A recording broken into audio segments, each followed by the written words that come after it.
Om Swastiastu, salam sejahtera untuk kita semua. Selamat berjumpa kembali dalam pembelajaran fisika hari ini. Semoga anak-anak sekalian dalam keadaan sehat dan tetap semangat dalam mengikuti pembelajaran, sehingga apa yang menjadi tujuan pembelajaran kita hari ini dapat tercapai dengan baik.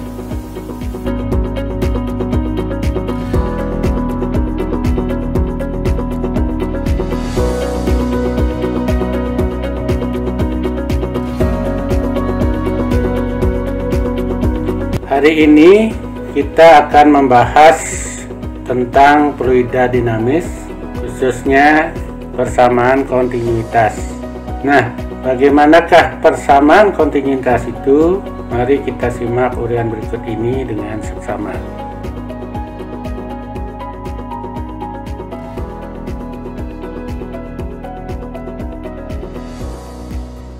Ini adalah kompetensi dasar materi kita hari ini, yaitu menerapkan prinsip fluida dinamik dalam teknologi.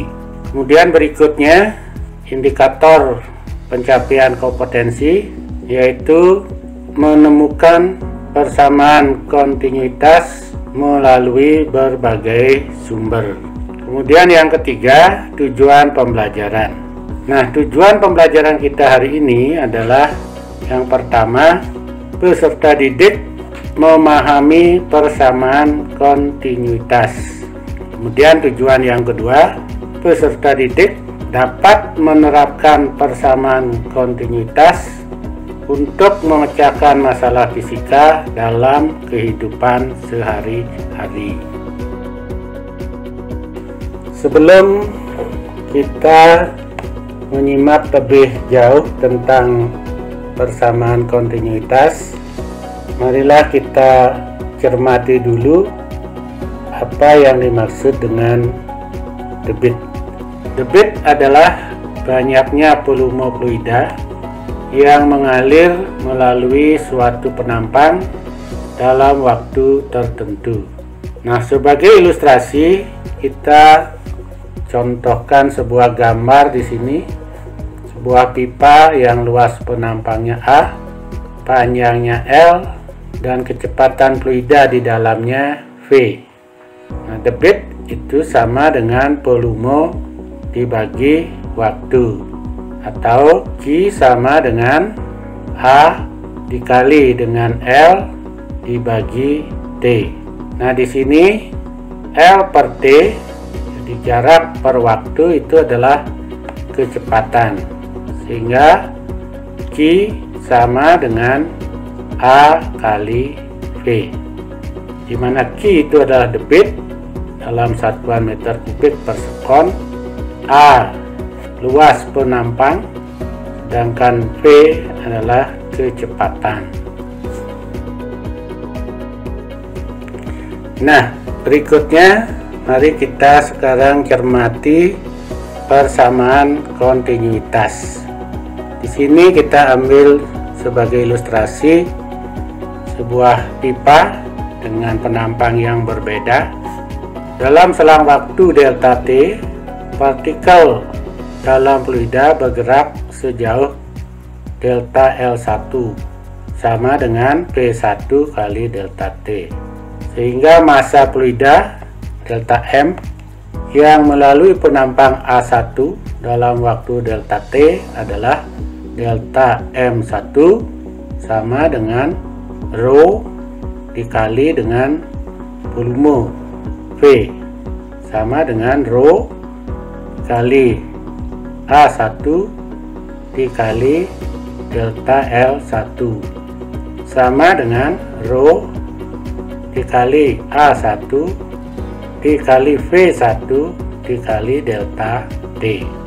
Nah, dengan cara yang sama, massa fluida yang melalui luas penampang A2 yaitu delta M2 sama dengan rho A2 P2 kali delta D.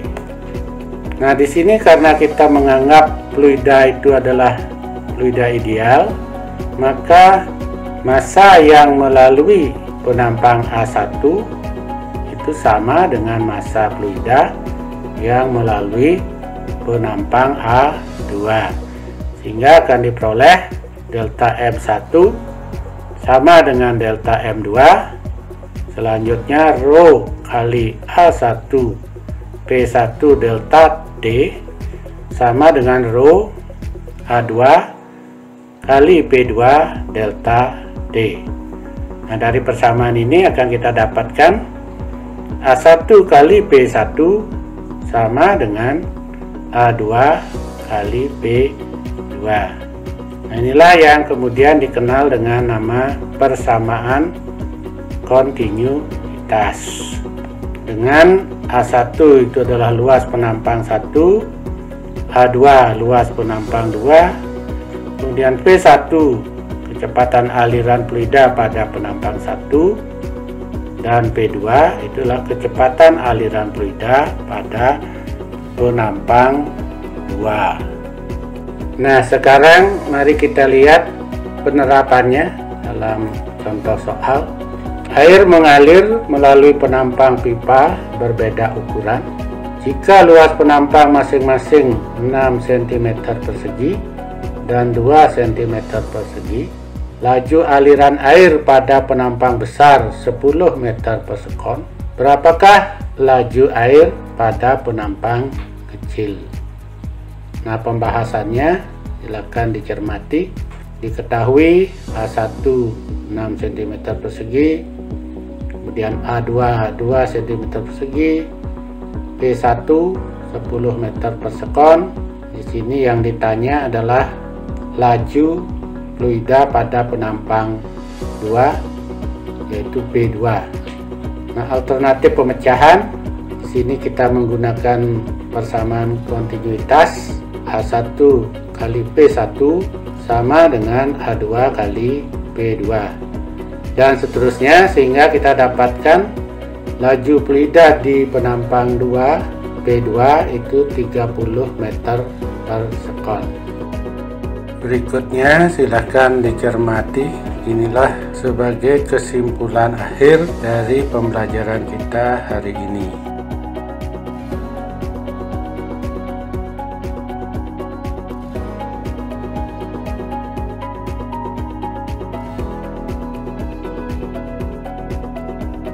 Demikianlah video pembelajaran kita hari ini. Sampai jumpa pada video pembelajaran berikutnya. Akhirnya, mari kita tutup bersama-sama dengan Paramo Santi.